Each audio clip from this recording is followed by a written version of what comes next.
पंढरपूर तालुक्यातील खर्डीच्या जिल्हा परिषद शाळेतील शिक्षकांची बदली ही एक आठवणच बनून राहील अशी झालीये। कारण बदली होणं, दुसऱ्या संस्थेत जाणं या गोष्टी होतच असल्या तरी काही ठिकाणी काही लोकांनी त्यांच्या वर्तवणुकीतून इतरांच्या मनात केलेली जागा ही काही वेगळीच असते। आणि त्यातीलच एक उदाहरण आहे खर्डीच्या जिल्हा परिषद शाळेतील भोसले सर व संतोष मोरे सर यांचं। या सरांच्या निरोप समारंभावेळी विद्यार्थीच नाही तर पालकांना देखील रडू आवरलं नाही।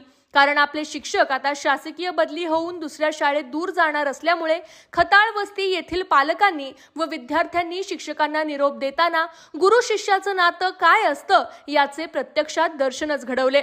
ना शिक्षकांना रडणाऱ्या विद्यार्थ्यांची साथ सोडायची इच्छा होत होती, ना विद्यार्थ्यांना त्यांच्या शिक्षकांना निरोप देण्याची। प्रत्येक विद्यार्थ्याच्या मनात एकच भावना दिसत होती, ती म्हणजे सर, एकतर तुम्ही इथे थांबा, नाहीतर आम्हाला तुमच्या सोबत घेऊन चला।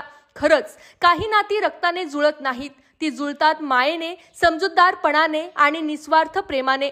बदली होऊन शिक्षक गेले, पण त्यांच्या शिकवणुकीचे, त्यांच्या शब्दांचे आणि त्यांच्या प्रेमळ शिस्तीचे खोल परिणाम मुलांच्या मनात कायमच राहिले।